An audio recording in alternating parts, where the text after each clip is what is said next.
is a house built out of stone.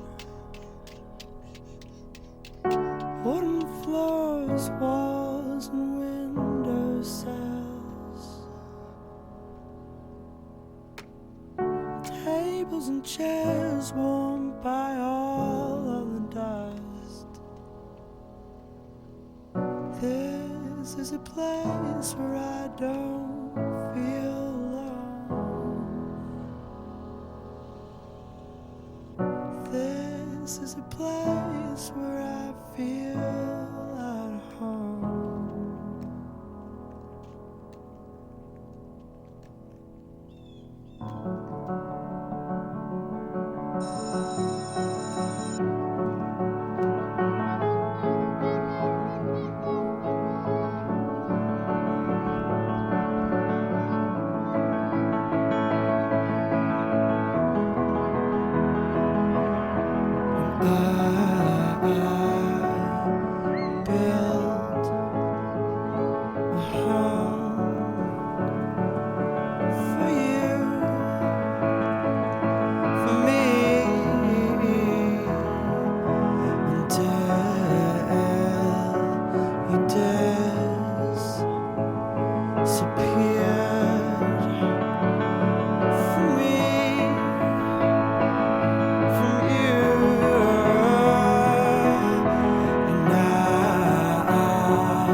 By the cracks of his skin, I climbed to the top.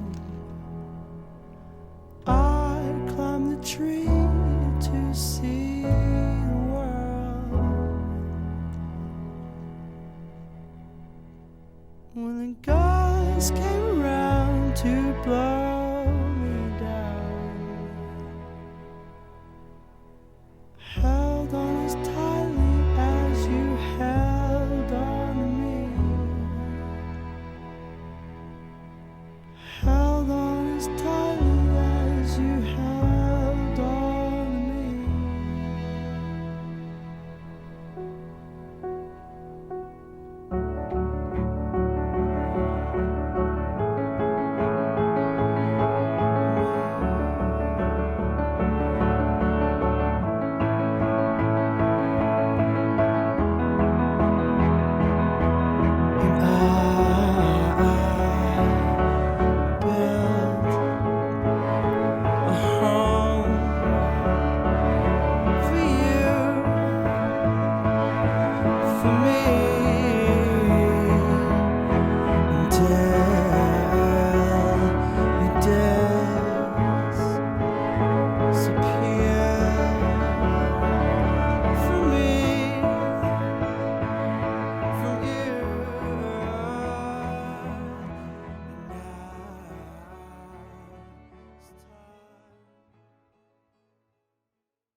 Welcome to Belmar Karaoke.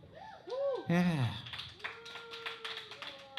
Find a slip, put your name on it, song title, and artist. If it's in the book, find the number. If it's not in the book, I'll find it so you can sing it. I'm Kevin. I'm going to do a quick song for a sound check.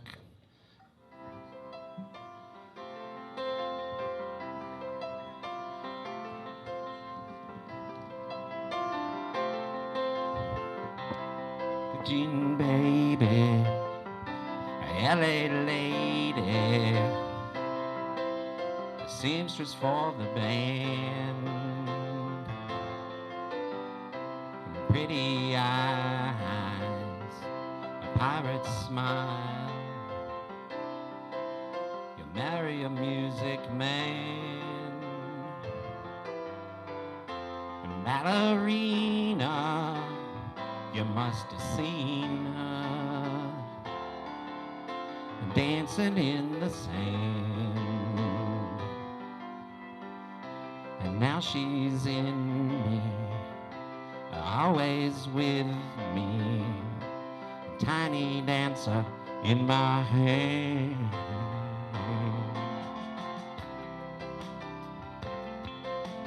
It's about that feeling of being in the spotlight, having a good time with your friends, because our goal is always, I think, should be in life anyway, is to find those moments that make us happy. After a week of work or dealing with the pandemic or politics or everything else that is depressing and boring and hateful these days, to find these moments where you can be happy, you can be the star, that's important. Softly, slowly, hold me closer, tiny dancer. Count the headlights on the highway. Lay me down in sheets of linen. Whether you're the host of a karaoke night, whether you're the host of a tailgate party, whether you are the manager on duty, you have to draw on how you like to feel, and then make that happen. Make the atmosphere. You go through and you make sure that the music levels are right, the temperature settings are right, the lighting is all correct. Everything is the way it should be for an entry, for a customer. Be friendly. Don't make it sound like it's a robot routine. Oh, and the next up is this, say fun things in between. Call out the next 3 or 4 people and say, and there's more, or and the list is just growing. Don't make it just sound like it's cut and dry. Currently, I have a day job. I'm an accountant in accounts receivable at Avfuel Corporation, a large aviation fuel company, and I sit and do mundane things like text people all day or email people all day long asking for payment, or I sit and reconcile their accounts because they haven't paid correctly over the last 6 months and something isn't right and I got to find out what's wrong. So it's pretty boring, but I've chosen this as a path towards retirement. My health has played a large role in the last couple of years with how I feel about a lot of things. In a little over 3 years ago, August of 2018, I had a stroke here while I was working. When you have something that brings you close to death, it's, it really makes you aware that our time here is limited, and we want to find those moments where we're happy even more. And then last summer, I experienced a mild heart attack, which led to a triple bypass surgery. And after that surgery, the feelings, the emotions, everything is so intense. The days following the surgery, as I would get up and walk around the trailer park where I live, a stone on the ground, a flower, I would be so emotional. It's like, oh, that's the most beautiful thing in the world. You're experiencing something that you might not have a right to experience because maybe you should have died, or many people have died in those situations, and you're feeling lucky that you got to stay. I bought all of this equipment while I was recuperating, and it was set up in my home, and I did karaoke at night by myself or with my roommate when he got home, because it made me feel better. I don't wake up in the morning going, oh my gosh, I could be dead tomorrow. I wake up in the morning going, how am I going to enjoy today? And part of it is countdown to karaoke because I really do have a good time every Friday night. And that's what karaoke does. It makes people feel good.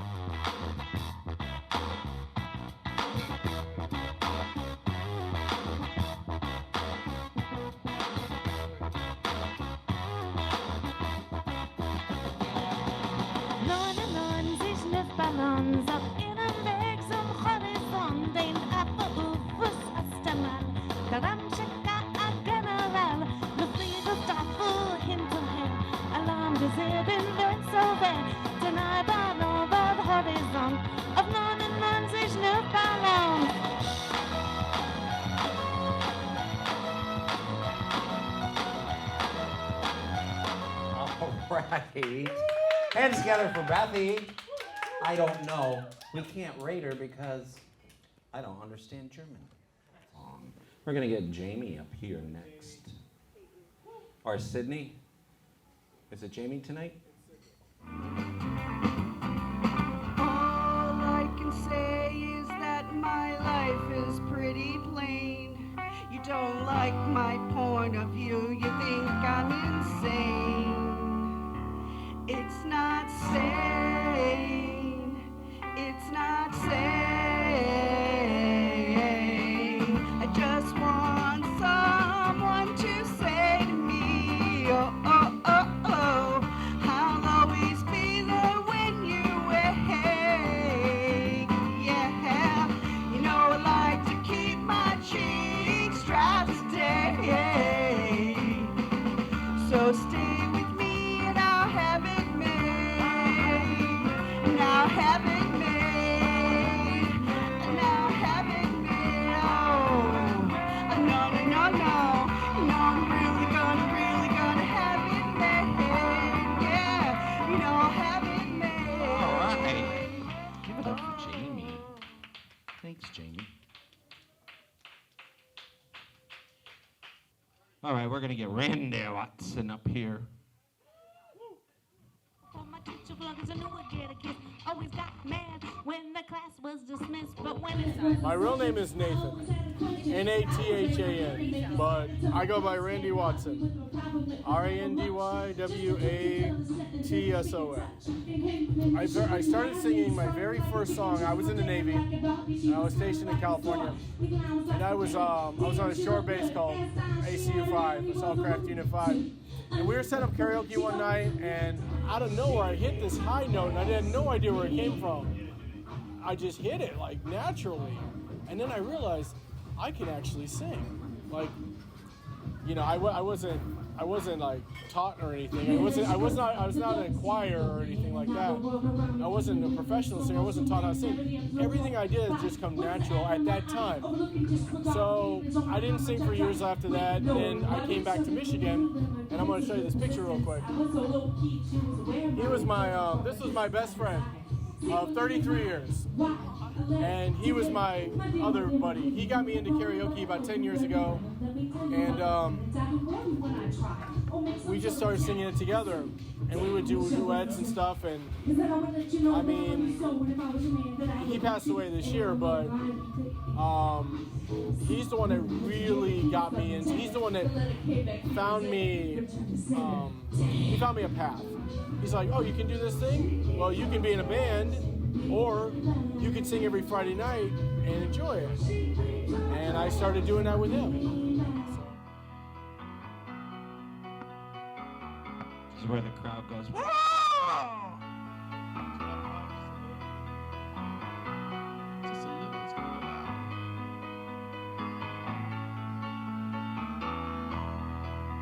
Just a small town girl living in a lonely world. She took the midnight train going anywhere. Just a city boy, born and raised in South Detroit. He took the midnight train going anywhere.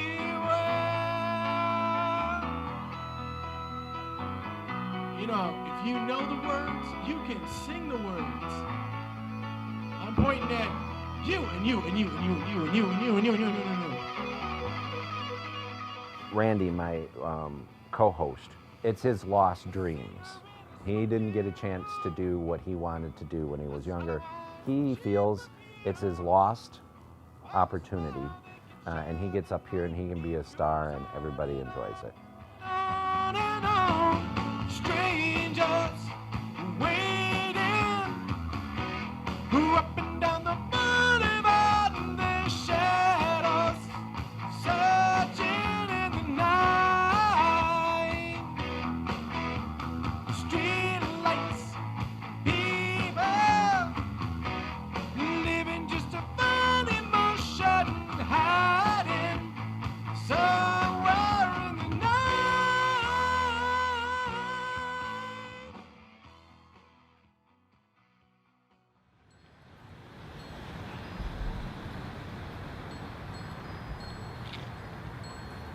So I've not done this in a long time. The last ugly sweater I made was in, oh my gosh, it was for Karaoke Night back in 2000, probably 6.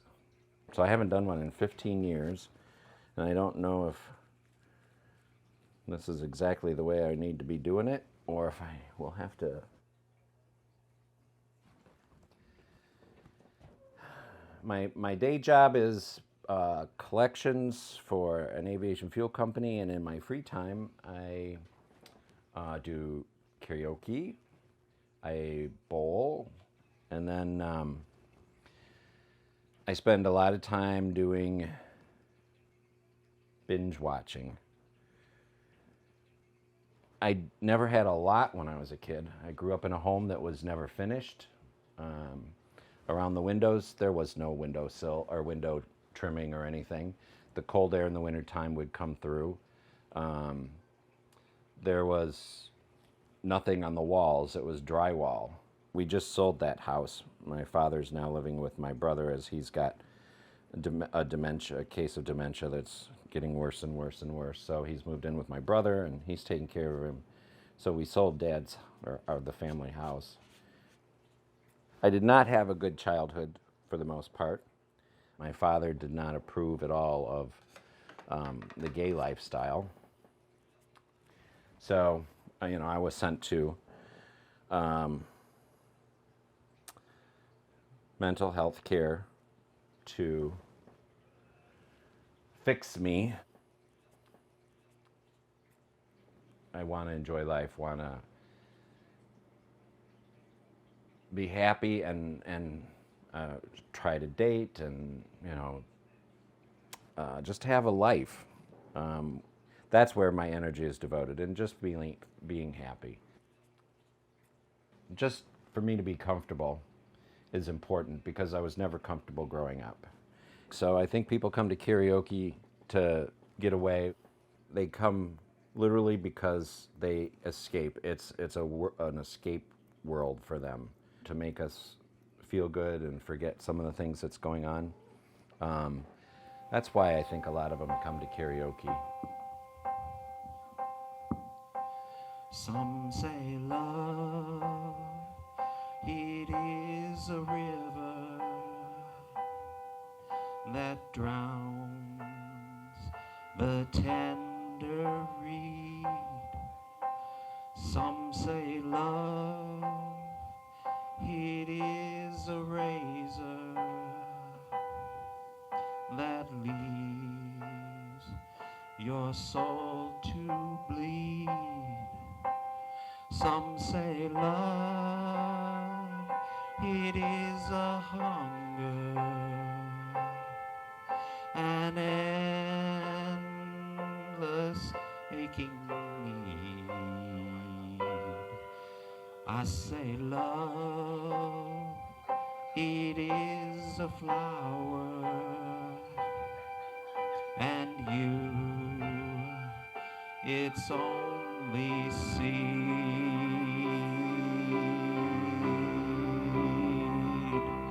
It's the heart afraid of breaking that never learns to dance. It's the dream afraid of waking that never takes the chance. It's the one who won't be taken, who cannot seem to give, and the soul afraid of dying that never learns to live.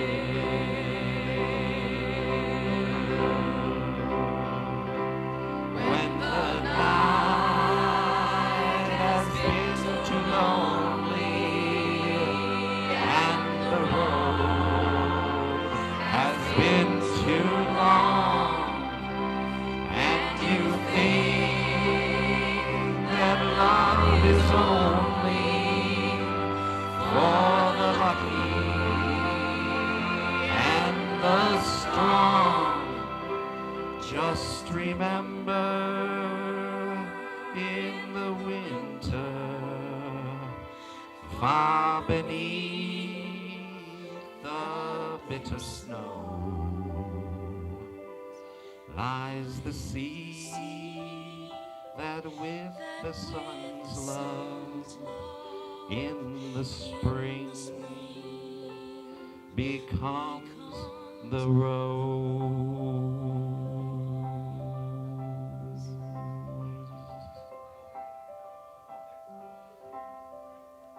I don't do that one very often because I don't do a great job, but that song was from the movie, obviously, The Rose, which played at my senior trip.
Hey, my bad. I overslept.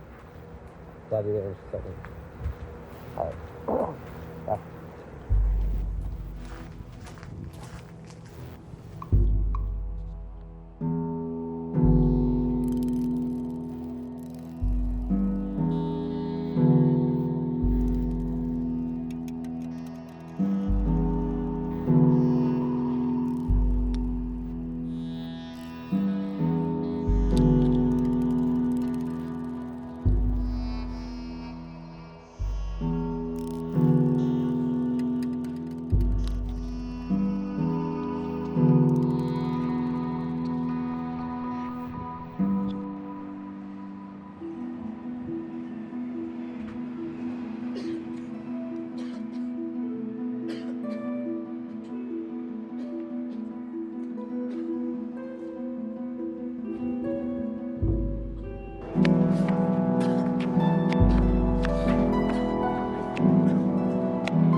اسمي هشام. أنا من اليمن. أجيت لهذا البلد في بداية التسعينات. بعد كده انتقلت إلى أين هاربر وبدأت أكرس حياتي بعد ما أجت أسرتي إلى هنا.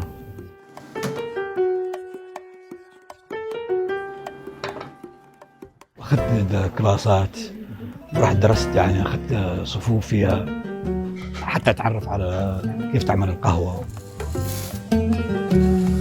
اكتشفت إنه القهوة ما هيش مي وشوية بن، طلع إنه فيها مقاسات ولازم تقيس القهوة وتقيس الموية.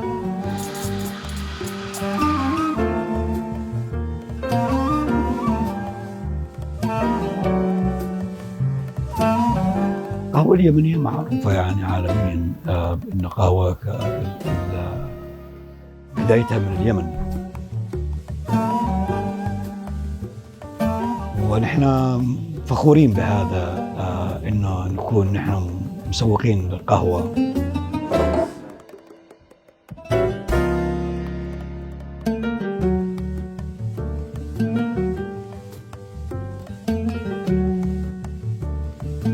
بدأنا نحن من يعني أنا وابني بالبيسمنت. اكشولي كان بدأنا بالبيسمنت، وبعدين كنا نحاول نبيع أول قهوة بأكياس.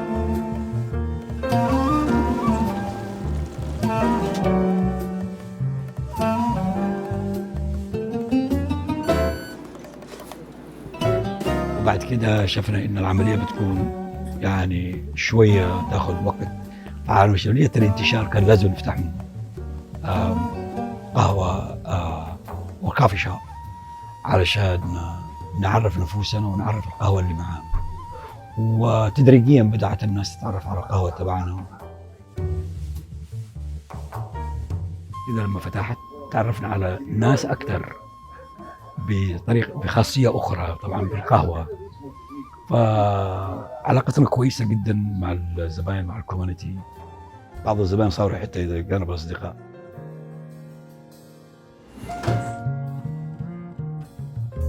تجي إلى هذا البلد تجيب أطفال وتربيهم.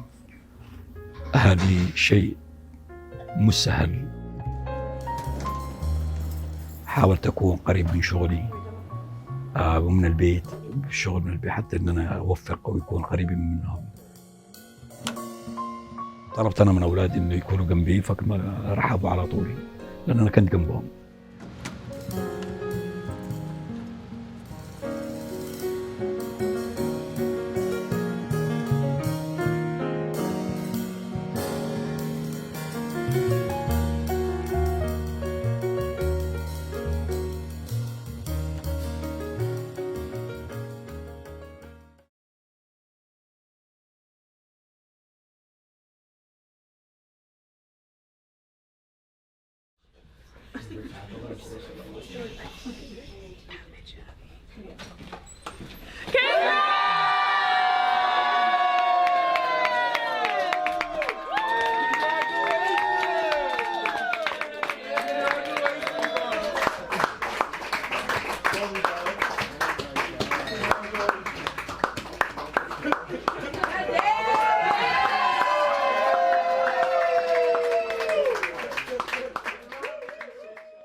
Dan and I's story is like really funny because like our lives like really coincidentally like have lined up perfectly.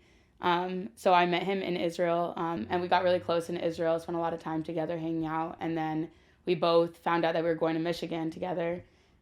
So we like went here together and kind of, I didn't know people coming in, he didn't really know people coming in, so we kind of stuck together and it kind of just kept up our friendship, and I've been best friends with him kind of ever since. Anytime you would see him, he was always the one dancing.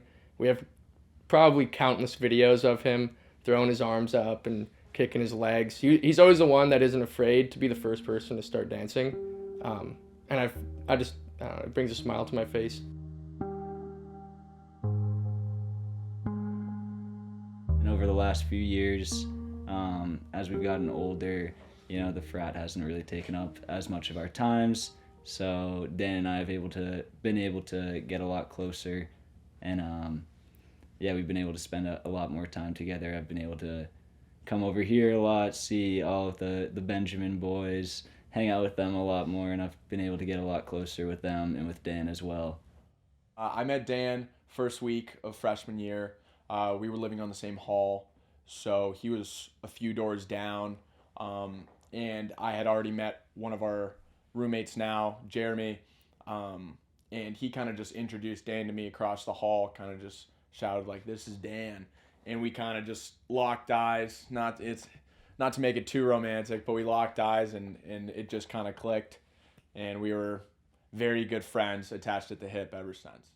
He came to me before winter break, saying that they discovered something on his ear, and they weren't sure what it was. And it was in hindsight, looking back, we were kind of just like discounting it, thinking like, oh yeah, it's probably nothing type of deal. And then for a few weeks to pass and that be the news, it was pretty jarring.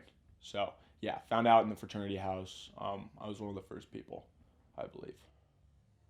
You know, fundamentally he's the same kid, but you can see that he has moments of sadness and moments of struggle, moments of, he has a different perspective. It was January 9th. I remember it exactly. It was January 9th. I went to call a basketball game at night, and I don't know how many people listen to that on a local radio station, but my parents definitely do because they're super supportive. And the game ended, and I started walking home, and the first thing I do is I call my parents to get their feedback. What'd you think? How was I? This was like the second time I had ever called a sporting event. We talked a lot about the broadcast, and they were very supportive and telling me how great I was. And it wasn't until I got back home, 11:30 at night, they told me, we got a call from the doctor. Turns out it's melanoma. And my immediate reaction was pretty calm because I didn't know what that meant. I didn't know that I'd be here 2 years later. I thought maybe it could have been like a couple week hiccup. I didn't know I was gonna have to get surgery. I didn't know I was gonna have to go deal with my classes and my teachers and go kind of remove myself from school. I didn't know I was gonna have to move out of my fraternity house. I did not have any understanding of how my life was gonna be completely flipped upside down. I was frantic because I felt like, is this real? Am I dreaming right now? Is this a nightmare? I didn't really know what was happening, but I slowly started to realize that this is serious. The first step was gonna be to have surgery. They had to clear the margins. So even though it was just a tiny little, it wasn't just a freckle, it was raised off the skin. It was like a bump. And the plan going into that was he was gonna remove this, go in here, and actually cut off some skin on my neck and use that skin to replace the part of the ear that he had just taken off. And what happened was, in the days following that, he told me that the blood flow was gonna take. Even just 2 or 3 days after the surgery, it started to turn black. What that meant was the blood flow was not taking, and it smelled horrible. And that smell is one of the most traumatizing things for me to even think about, because I couldn't get away from it. It was literally sewn on my head. I wanted to drive back to my fraternity and just feel a little bit of normal. For the Super Bowl, a couple weeks later, I went back and watched the Super Bowl with my buddies. I remember feeling so on edge about my ear because it honestly it smelled horrible. And I'm just sitting there with my friends, and my friends are so shook by the whole thing because it's still brand new. And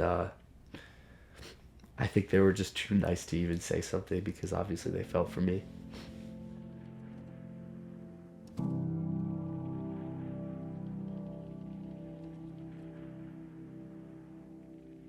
I was assuming it was going to be nothing, which is kind of why I stayed enrolled in class, right? I thought, okay, I'll have this surgery, I'll get that melanoma removed, they'll do the surgery on my neck, they'll find nothing, I'll be fine, recover, be done, move on. I was in my therapy appointment in person because it was a couple months before COVID still, and my parents actually came into the appointment. They knocked on the door. I was like, what's going on? They came in, they were like, just got the call, they found melanoma in your neck. And they were like, we wanted to come in and tell you so you would have time in this appointment with your therapist to talk to him. I was like, what do you mean? How am I gonna just absorb that information and then just immediately talk about it? I can't do that. I need to, so I just started kind of just breaking down on the spot, and I actually just got out of there. I went back to the fraternity house actually, and I just hung out with some friends because that was really what I felt like I needed in that moment. It was an emotional time. It was really, really difficult to receive that news. And so I had choices. I had 3 choices: to do that surgery, to start immunotherapy right there and then, or do nothing. Those are the 3 options on the table. And I decided to do the surgery because I had built a relationship with the surgeon. He had obviously just done surgery on me. I trusted him. And anyways, the news was that they didn't pull any more cancer out. Everyone was like, congratulations. I was getting a lot of congratulations. It's I felt alone at that time because I felt like people were just kind of jumping the gun and not really thinking about the situation. So I was pissed off that people were giving me all this congratulations, designed to make me feel good, and I felt horrible. I was like mad that I had to recover from the surgery. I felt like I regretted doing it, and then I regretted doing it even more when these tumors popped up. I think it was in November-ish of last year that he called me again, and I was sitting in my room again, and he was like, "Aaliyah, it's back." He beat it once, but how common is it for people to beat it twice? Spots appeared on his neck. That made the decision easy. You have to go through this. You have to take this medicine. So every 3 weeks he went in for that immunotherapy. Those bumps that were on my neck resurfaced after they were removed and biopsied. Once I started the treatment, they came back. It doesn't make sense. That's not how it should be. I was like, fuck. Like, the treatment's not working. I thought my life was done. I thought I was like, this is it. Like, I was absurd.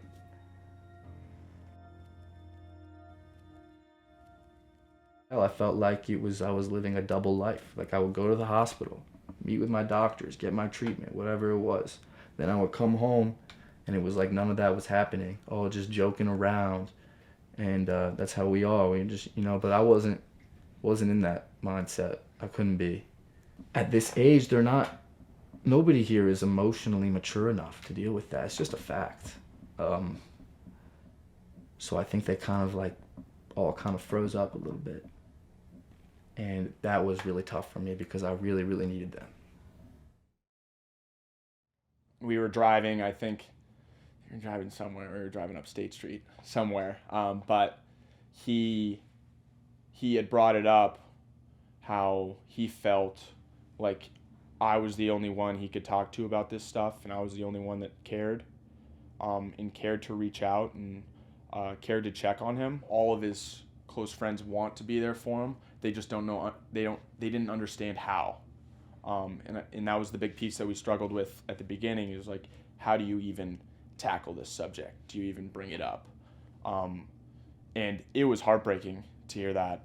To hear him literally say, I feel like my best friends aren't there for me. They felt more tough at the beginning of it. It's kind of like going into an exam like you didn't study for. You just have not butterflies in your stomach, but you're nervous about what's going to happen in the conversation.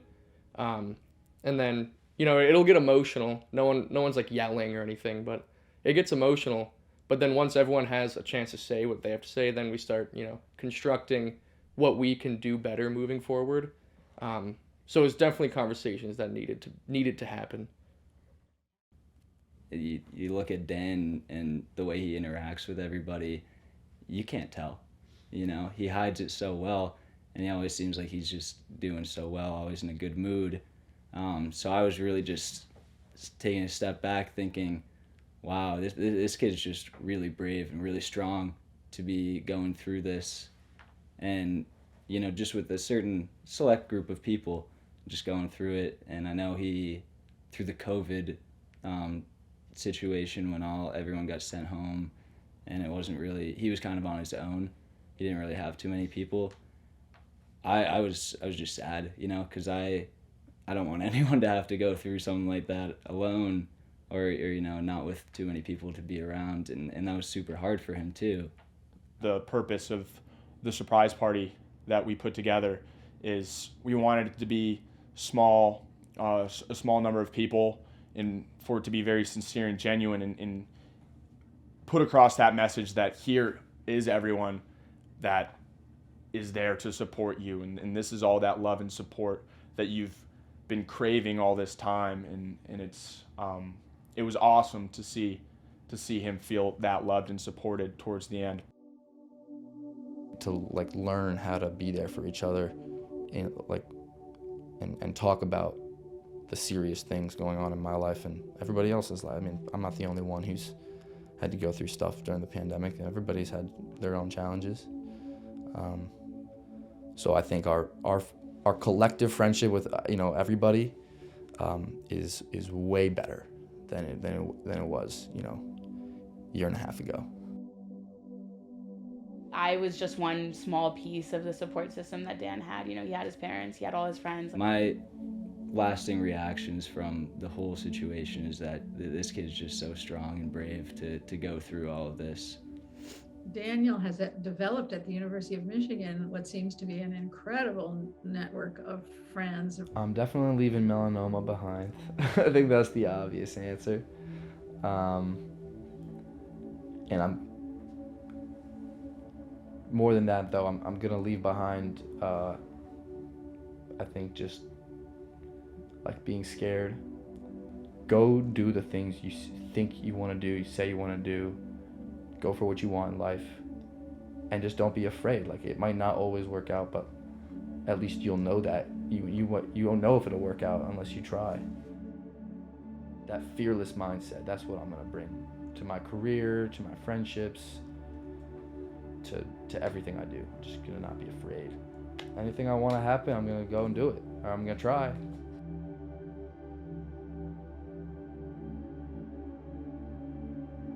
Shout out to my mom and my dad, because they're the biggest heroes in all of this. I think that's a good note to leave it on, right?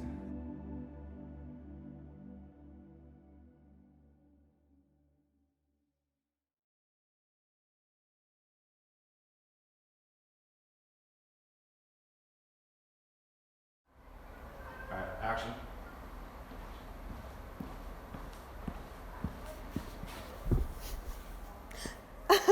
I didn't see you there. Welcome to today's episode where we talk about why men ain't shit and why women don't cheat.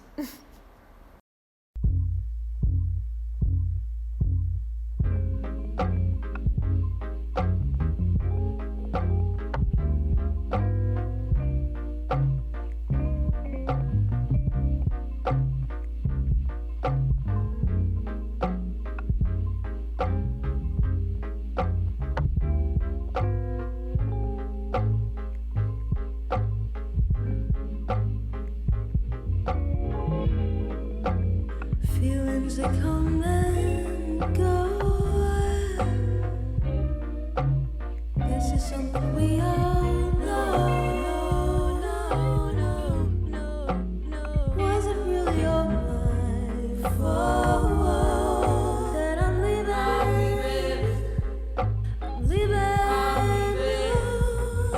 I'm saying this 'cause I don't wanna be alone.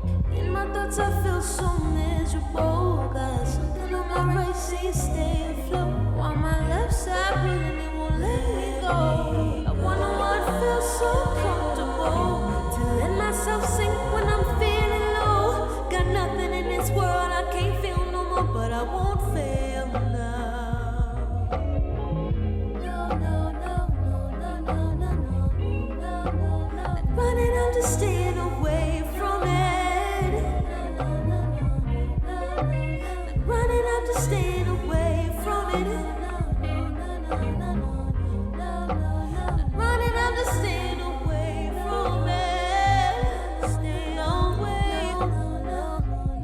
I don't wanna stay here no more. I ain't got no place here no more.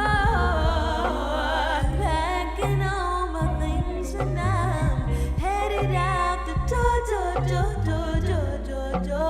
I don't wanna feel like I'm leaving you, but I really am, 'cause I don't fuck with you like that. No. Running, I'm just staying away from it. Running, I'm just staying away from it. No. Running, I'm just staying away from it.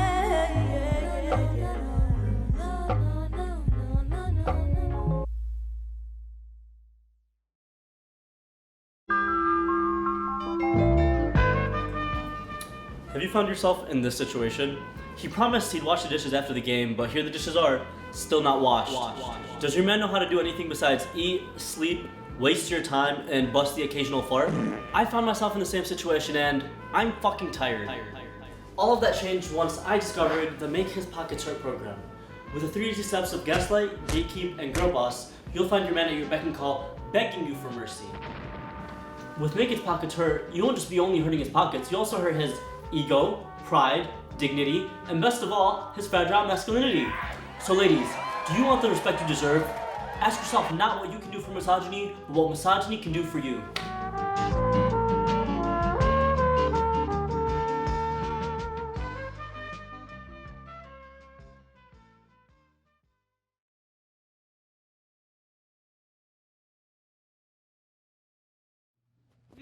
I'm supposed to have a wig then. Okay, music video moment. Fuck yeah, why not? Okay, ready? I went down to Now Studios, I didn't know what I'd see. I walked in through the front door as Petals greeted me. They said to me, who are you and who do you wanna be? And I knew right then that this was the place of my dreams. Now Studios, yeah, it's the best. Come on down the rabbit hole and express your yes. Hi, I'm Petals. I'm the founder of Express Your Yes and Now Studios. Artist, performer, poet, writer, dreamer, activist, vegan, queer, yogi, future president, future drag queen in the White House, serial entrepreneur. I'm kind of addicted to travel, and so I'm always on the road, and then I'll come back to Michigan, because this is where I went to college, this is where I'm from, and then I'll visit family, and somehow I got sucked into this project. Hi, I'm Bubbles Sandcastle. I'm the Director of Operations, Technology, Logistics, Glue. So I started, well, I swapped to a bunch of different majors in college, and I finally landed on computer science, and that's where I graduated and went to work for corporate America for a little while, and after that kind of sucked my soul, I had to give that up, and I started exploring more creative things, art, painting, writing, and I kind of got into more of like art management and producing and creating space for artists to build things and for myself to build things. Right now we're doing Catch Us If You Can hours, but we're also open for just events. So whenever someone wants to run an event, we'll be open then. Sometimes we have cafe days where we're open for a chunk of time for people to come in and study or just enjoy the space or jam. But that's all kind of erratic and Catch Us If You Can. So. I think it's very hard for a lot of people to find space on planet Earth, myself included, and feeling safe. Not only safe, but like celebrated. We don't have a lot of choice, it seems. It seems like we're all just moving along on the conveyor belt, and we're little cookie cutter things, and we're kind of, this is what you do to be cool, this is where you live, this is where you this, and it's all kind of, whoa! And when you sort of stop all of that, and you say, okay, what am I doing? What am I here for? What's going on planet Earth? And so it's just been like a long dancing process of reestablishing space for non-normative people.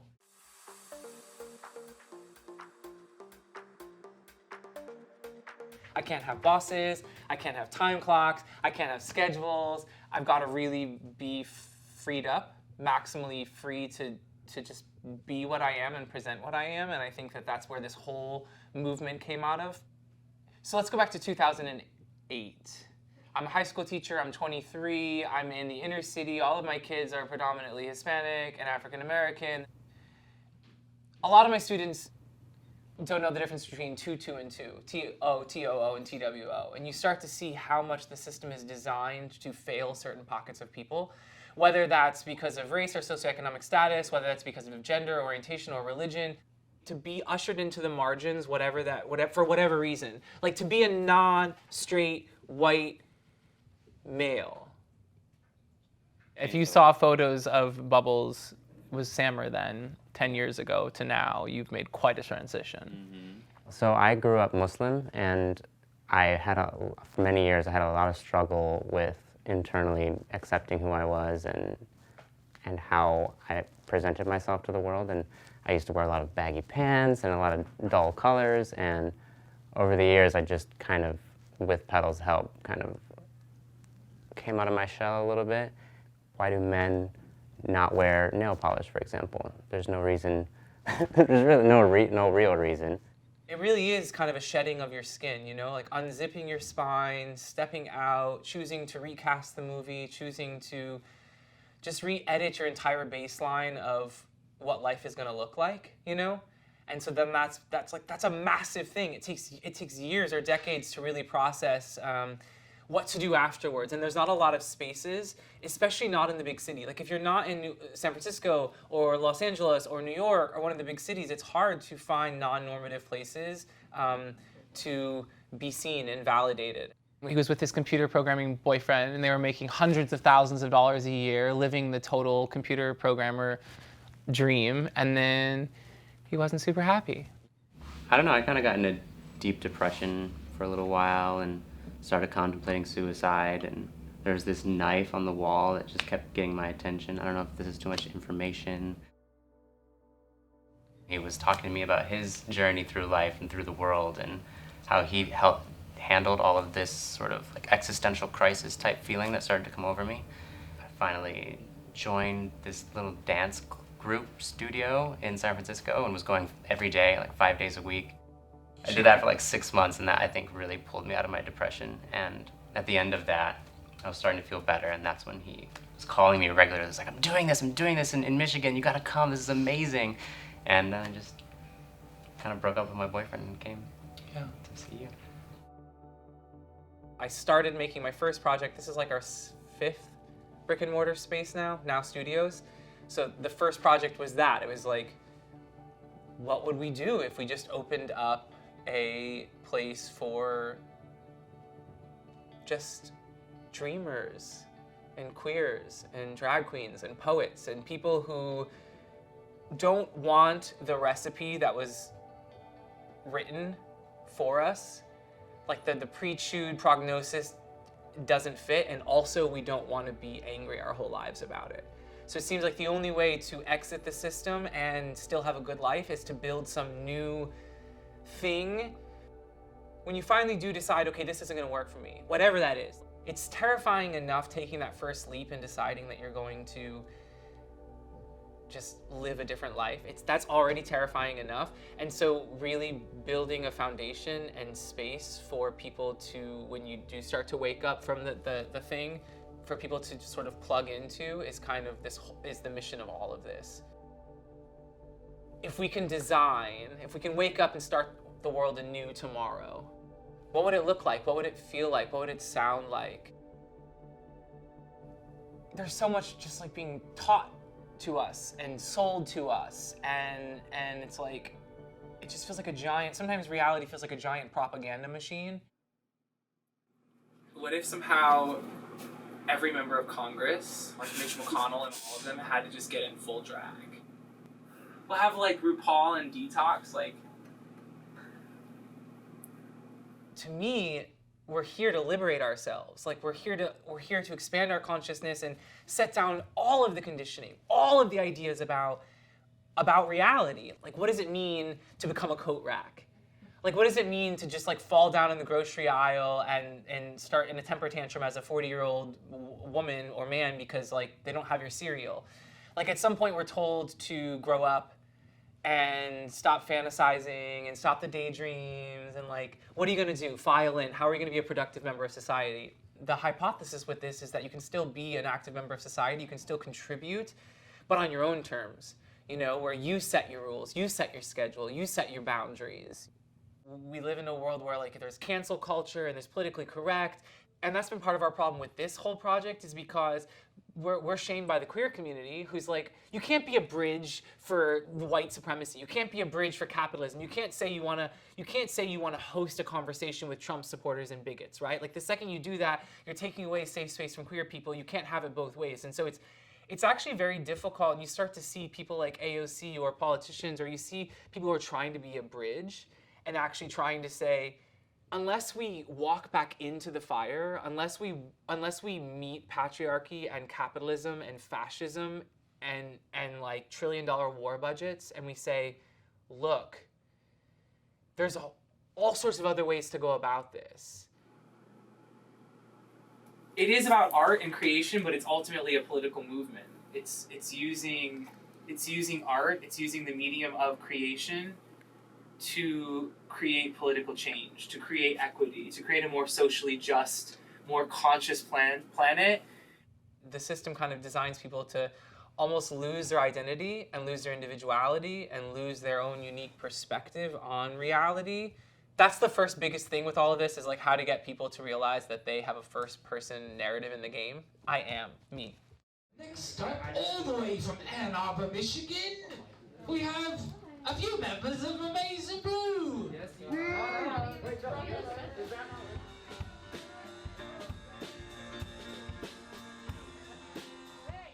A lot of people don't know that they're alive, that they fundamentally aren't actually aware that they exist outside of paying their bills and feeding their children and going to their jobs and voting lesser of evils. I don't feel that I had a lot of support in my middle 20s. Hi. It helps to kind of have someone tell you it's okay to go outside the norm. Like, you won't be rejected from society. You'll still have friends. You'll still have some sort of support system.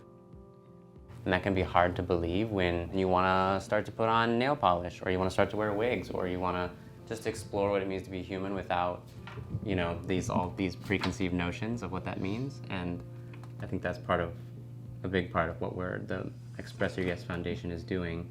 Yeah. Is trying to create space for that and to invite people to do that with us. It's scary to feel alone. It's scary to feel isolated. It's scary to feel like if you make certain decisions, you might end up being super vulnerable. I just don't want people to be sad anymore. I'm just like so sick of so many people being so sad. And I don't want to be sad. And I know how powerful just playtime is. Like, it is powerful. It's powerful. It's powerful. It's like amnesia. It's like waking up one day and saying, okay, I didn't like that. That didn't feel very good. Let me try this. And then, well, that didn't feel very good. And just kind of figuring out what feels good and what resonates. And then doing that and doing more of that and doing more of that and doing more of that. I think we're all so afraid. We're afraid of doing it wrong. We're afraid of messing up. And to just like, no, I'm gonna just hop in a different car. I'm just gonna completely just burn down everything and start again.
this power, but you, with your tongue, slashes your infinite t-shirts. I should have known when your favorite record was the same as my father's. You take me down.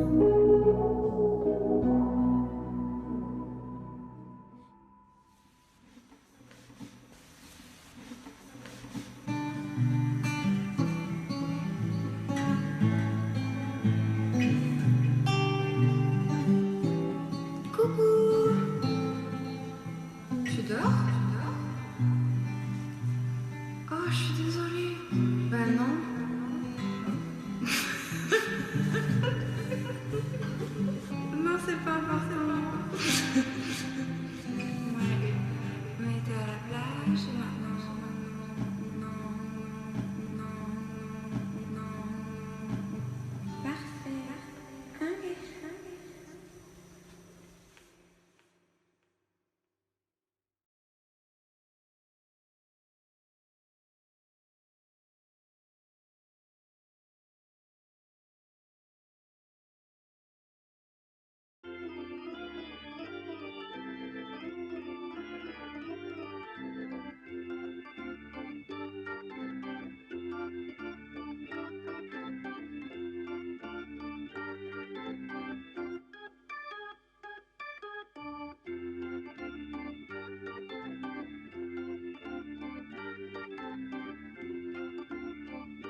Damn! Good game. Thanks, guys. I'll see you next week.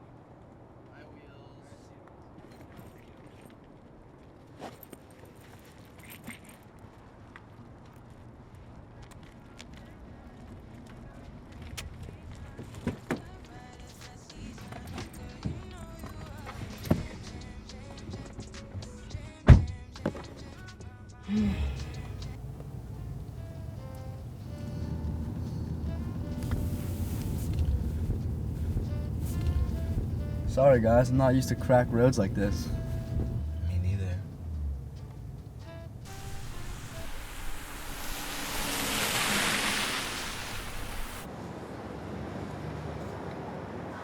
You're breathing weirdly. How can you hear me breathe from all the way over there? I don't know. Can't exactly hold myself up like I used to. That has nothing to do with your weird breathing patterns.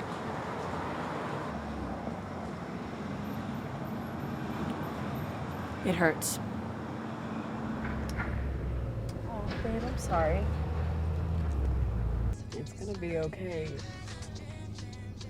For I know the plan. Missy, not everything has to be about Jesus. What scripture is not gonna hurt you? I don't know if I'd agree with that statement.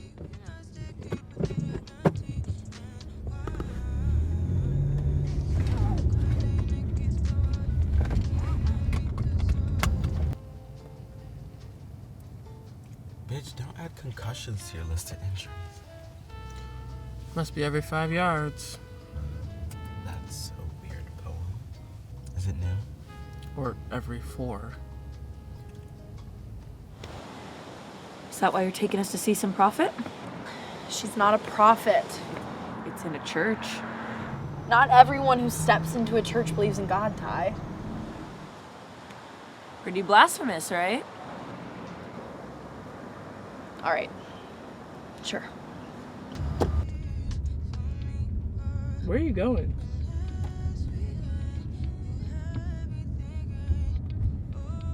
Missy, where the fuck you going? To your second favorite place. The strip club?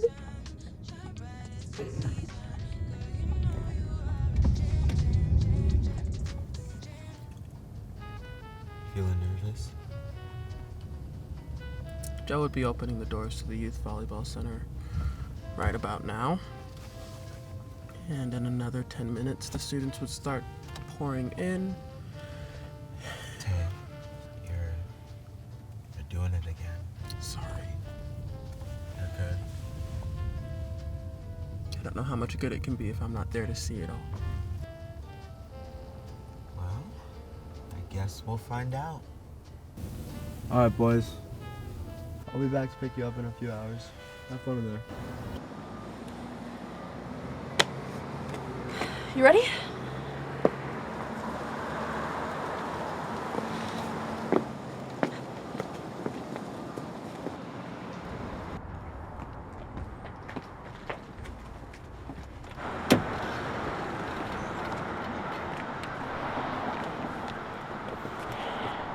Look at us, moving on. You know, maybe you'll find a new dream paving roads, get rid of all those damn potholes. Potholes aren't the problem. They never are.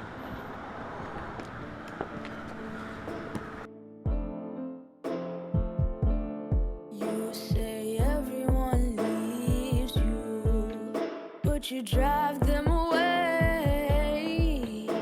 You say you're so hurt, but you're causing the pain.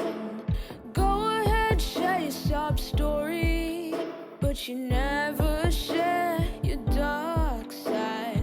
Go ahead, be a crybaby, but girl, I can see this dark side. So tell me, will people ever change? Will you ever change? Or is my faith in the wrong place?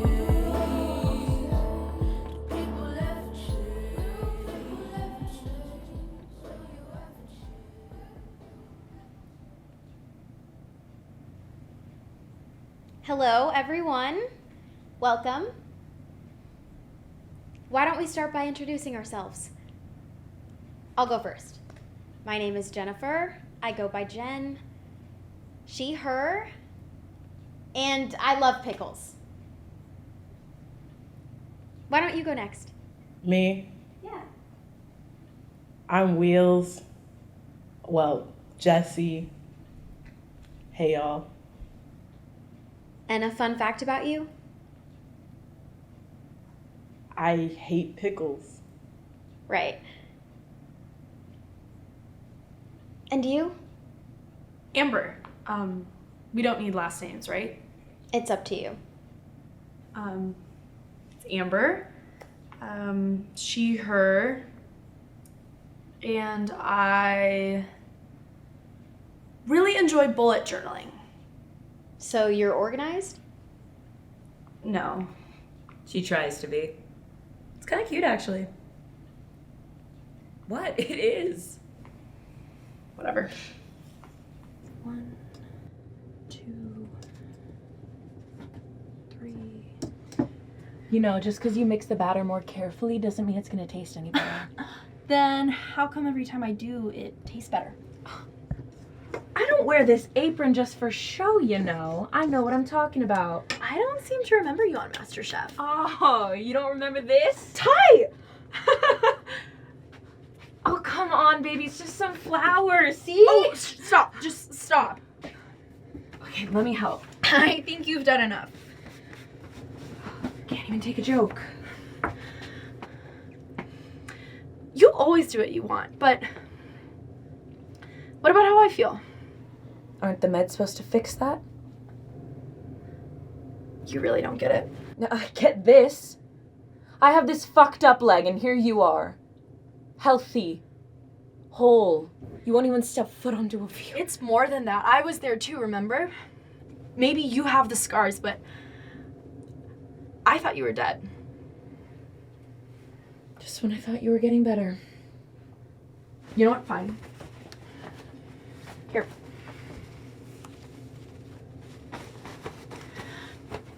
Since nothing's good enough. How are we supposed to work on us if you keep walking away? Can you just clean this up?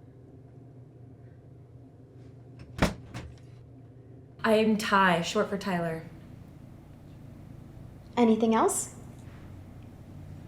You're supposed to say a fun fact. What? I'm here. What else do you want? And our final guests?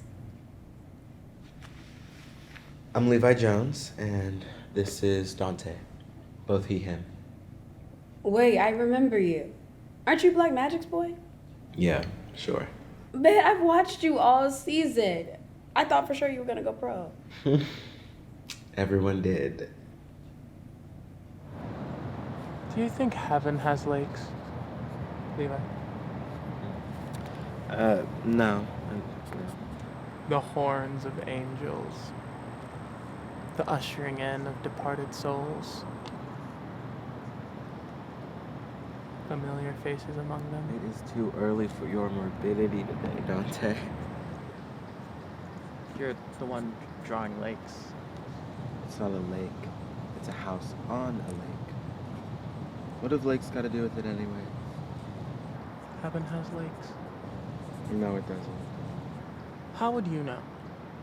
Revelations 12:1. There'll be no more seas. That was deep. Dad taught me. Oh. You'd spoken to him lately? Your dad, actually.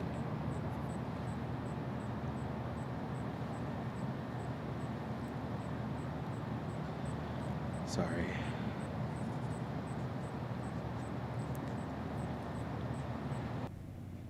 Black, squiggled lines coagulated to form legs. And the base where all the solids form, and yet still unstable. What was that? Just ignore him. He does that sometimes. Okay. And you? Excuse me. Your turn, bitch. Oh, no, I just brought wheels. I'm not here for this. You're so damn difficult. Answer her question. I'm doing you a favor, okay? Don't push it. I'm not in the mood. What's your name? Sorry, I'm not here for this. Neither was I. Why don't you give us your name?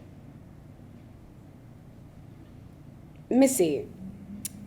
Melissa, but everyone calls me Missy. And your relationship to Wheels? Play sister, best friend, or some variation of that. We've known each other since we were 5. She likes to be pissy. Hey, baby girl. Was just missing you. Just wanted to see how you were doing. Just miss hearing and seeing you bug. Give me a call sometime. Alright, let's go. I wanted to get... Love you. And hope to see you again soon. You can talk about him. I know. Okay. What? You can't hold that shit in. It'll fester. Whatever, Wheels. Don't get pissy. Stop trying to fix me. Well, it's not like you're gonna fix yourself. Just because I don't cry doesn't mean it still doesn't hurt. I cry so it'll stop hurting, not the other way around. It's nice to meet you, Missy. Well, why don't we get started? What has brought you all here today? She brought me. And why have you brought them? She needs help. Does that mean that you don't? Everyone here has lost something, right? I've lost things too. A torn labrum 3 years in a row, and before it could even start, my collegiate softball career was over. I would have gone pro, would have pitched in the Japanese league. And it's such a shame, because I absolutely love sake. It's so ephemeral, isn't it? What do you mean, Dante? He doesn't know. Let's let him speak for himself. It's like a fleeting memory. It has no staying power. But you can make things stay.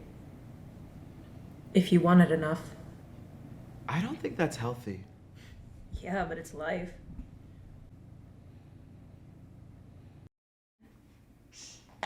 This activity is designed to get you out of your head and more in tune with your body.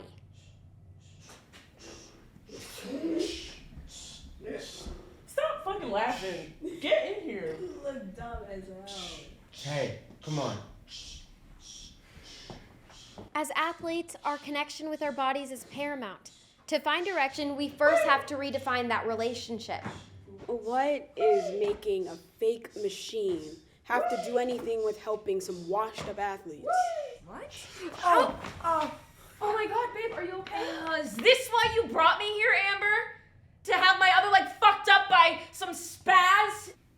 The machine's parts. Don't you ever shut the fuck up. Whoa, he was just doing the activity.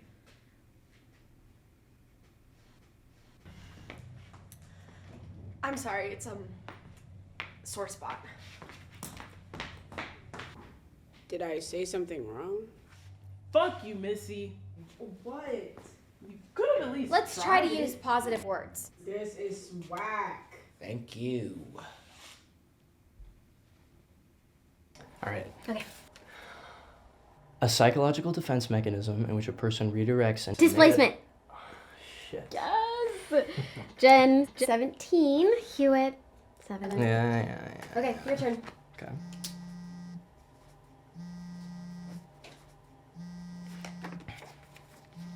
The part of a person's mind that acts as a self-critical conscious, reflecting. Oh, sorry. I just saw this. It's Hewitt. Focus. Finals are in 2 days, and you're barely caught up on psychoanalytic theory. Whoever that is gonna keep calling, or can we continue? Sorry, it's my dad. Damn. You're gonna ignore him like that? Well, he calls every day. Answer him then. No, he just wants me to work at my grandfather's dingy-ass bar. Wait. Your parents own O'Neill's? Murphy's. Oh. Damn. What? Okay. What? I'm not gonna lie, I thought that place was an abandoned warehouse. You should help. No, the last thing I need to do is pour cocktails for a bunch of stumbling drunks. Well, maybe you can pick up a shift here and there. They can't afford to hire any other employees. They want me to work for free. Like, I already worked 3 jobs to pay tuition. Okay, just tell them no then. It's not that easy, Jen. My parents' dream was Japan. The Japanese softball league.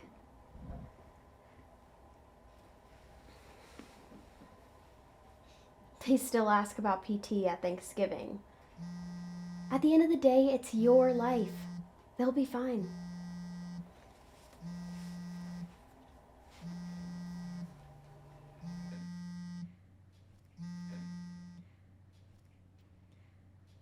Let's regroup.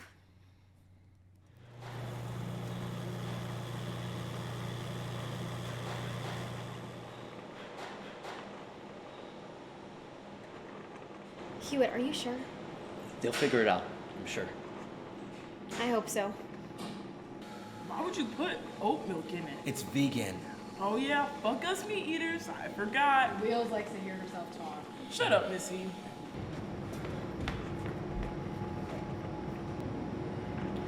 Collisions. Acts of nature. And man. Both forces of regret. I am in deep remorse. Thanks. Told you. Fuck you. I brought you to Hewitt's Cat Cafe to give you a break. Actually, cat cafes are pretty calming. There aren't any cats. Well, not yet. We're still renovating. Got something to drink.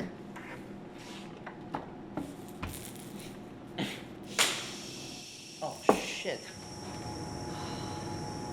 What do you think happened? The air pressure got too high. What?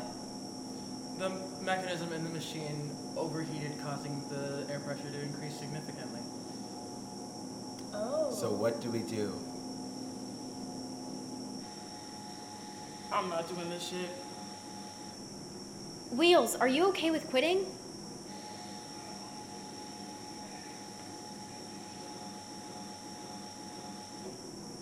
Should I go talk to her? No. Okay, okay. Levi, unplug the machine. No, I'm gonna burn my hand. Yeah, that's hot. Is there another way to turn it off? There is. Okay, and what might that be, our dearest Dante? The circuit breaker. Right. Hewitt, where is the circuit breaker? It's in the back room. On it. Just cut off the one to the kitchen, not to anything else. Got it. Loverboy, the Hot Wheels, and Dante, help me fix this broken nozzle. It's broken. I can see that. We can't fix it if it's broken. Well, I don't want to hear any more of your poetic bullshit, Tay. It's broken. It's broken.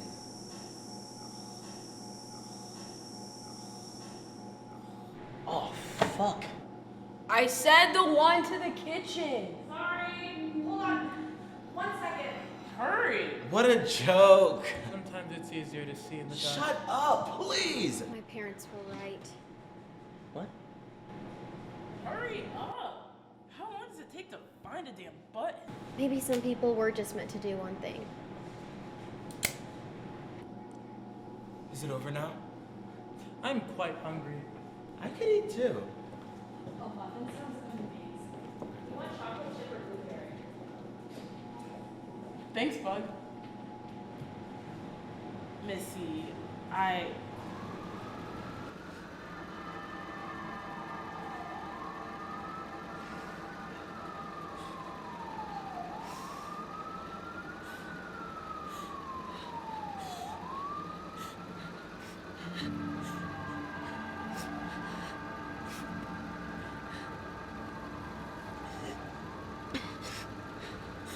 Hello. Hey, Bug, where's Coach? Don't call me that. What? Where's Dad? What? What do you mean? Is he still coming to get me?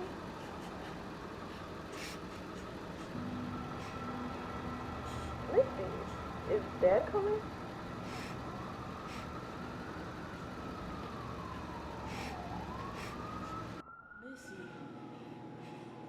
Missy. Bug. Quit calling me that. What? Quit calling me Bug. Only Dad called me that. Dad and I both. Dad? He wasn't your dad. I'm not your Bug. He was just your coach, nothing else. You know he was like a Stop! dad. What don't you get? He did everything for me. Yeah, he did everything for you and the team. Too much. What's that supposed to mean, Missy? He gave his whole life for you and the team. Practices, away games, liftings, training. He did everything for you and the team. He died in a car trying to get to you. He died because you just had to have one more practice left in.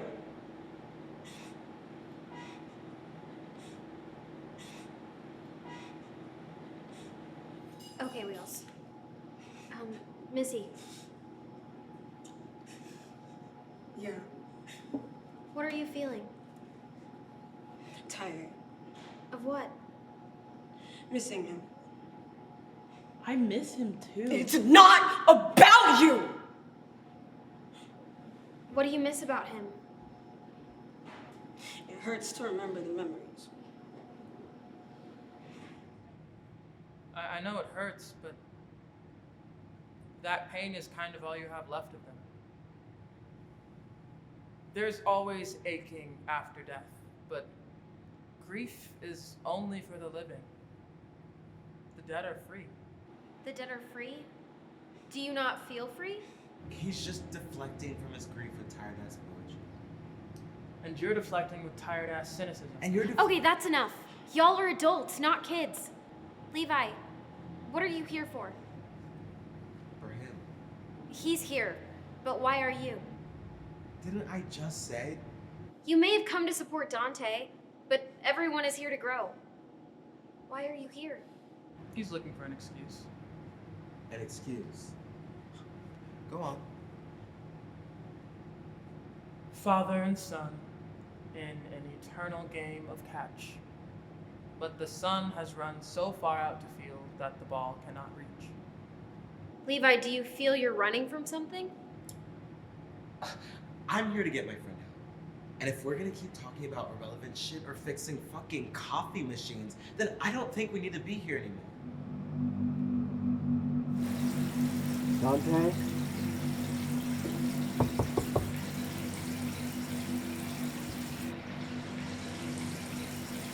Dante! Dante! Do you know what time it is? Dante! Hey, what time is it? Look at me. You're gonna be okay. Okay? I promise everything is gonna be okay.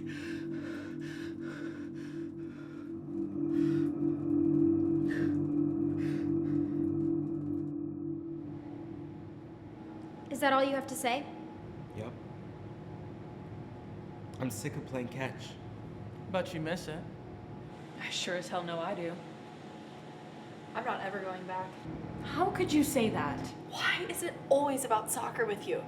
You think that's all this is, but I'm here crying myself to sleep every night, worrying about what's more to come. And you want to talk about soccer? I don't know.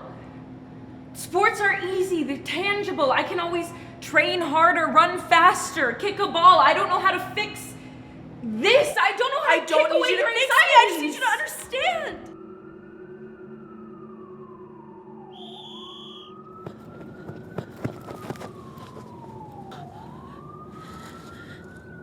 Baby, come on.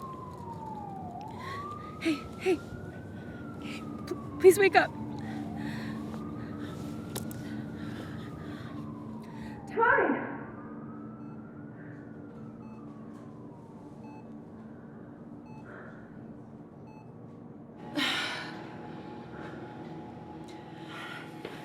I'm sorry.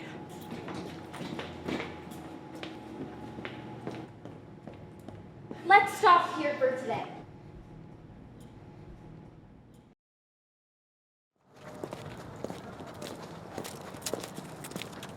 Bye. Bye. Wheel, say something. Oh, now you want me to speak? I thought you said this wasn't about me. Now you want to be all up in my business. Wheels, we got 3 more months of this shit. We can't be like this. You think I'm going back there? No fucking way. I don't see you getting back on the court. You know why. Don't start that. You took those drugs because of you, not because of me. I don't know why you didn't think you weren't good enough. Fuck you. Where the fuck are you going? You're not the only one in pain, Missy. I get it. We make shit choices when we're in pain. That's not an excuse to be a shit friend. You aren't coming back from this. You just aren't. And it's shitty and it sucks. But I'm telling you this because you're my sister and I care. Are you kidding me? Then Dad died for what? So I could rot in an office somewhere as a shitty accountant? My dad died because he died. It had nothing to do with you. You sure made it seem like it. We can't hold on to that shit. All we can do now is move on.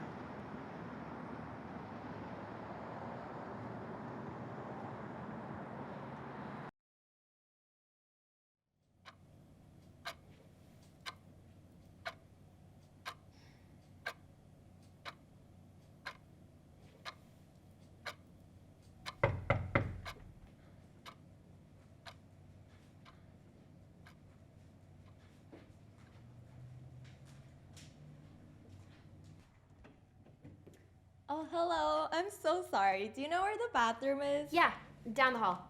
Thanks.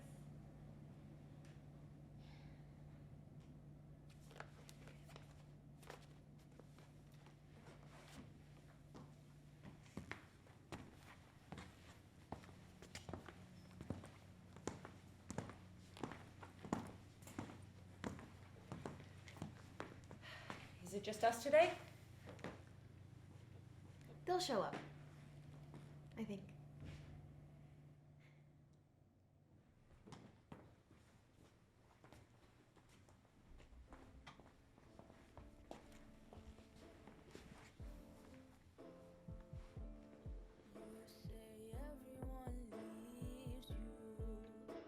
You drive them away.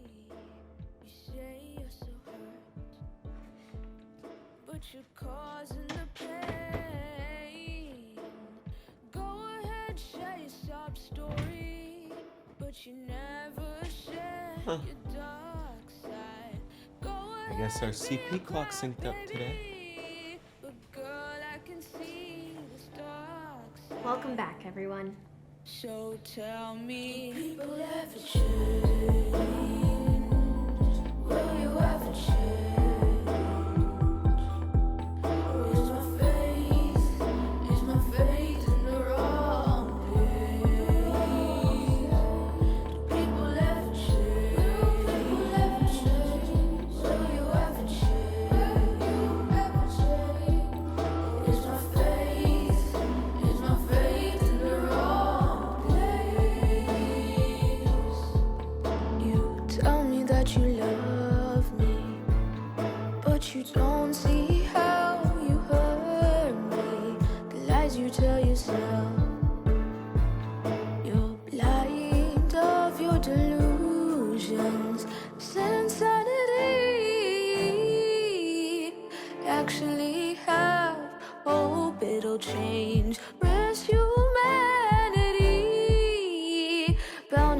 the same. Tell me, people ever change? Will you ever change? Or is my faith in the wrong place? Do people ever change? Will you ever change? Or is my faith in the wrong place? Do you see you're insane? Or did you fool yourself too? Would you change if you knew what else you could choose? Do people ever change? Will you ever change? Or is my faith in the wrong? Did you fill out your intake forms? Why do we have to go to this thing? Because you keep making veiled metaphors to your dad. And you don't talk about your dad at all. I'm just splitting the difference.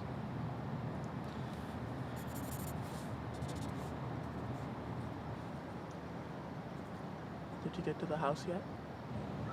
No. Isn't it like your job to draw the house? Isn't it your job to live up to your dad? You know, all that height, yet you still measure up short.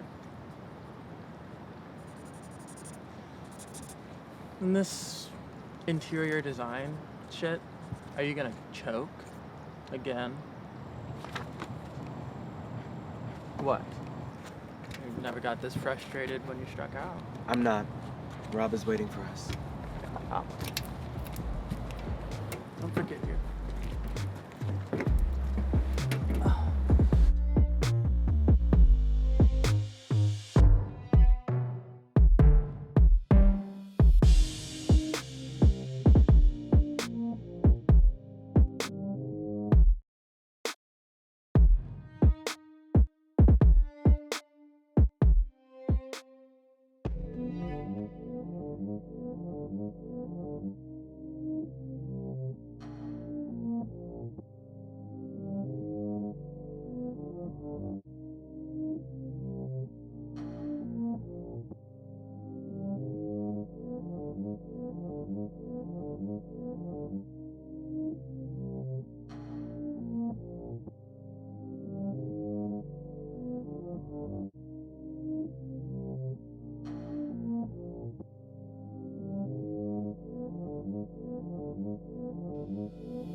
Have you ever seen a ghost? They loved you tonight.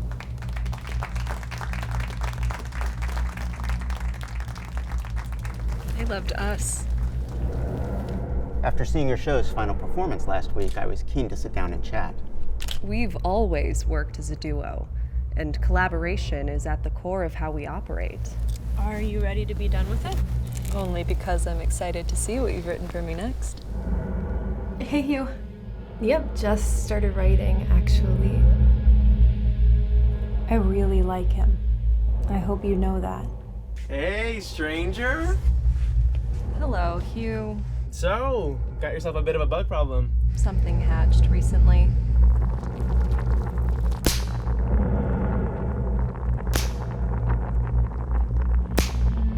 There is no place for a person like me, an actress like me, in a work like this. You're right. Maybe there isn't. Evelyn, when can audiences expect to see another play by the Trainer Sisters? Well, we can't say much, but...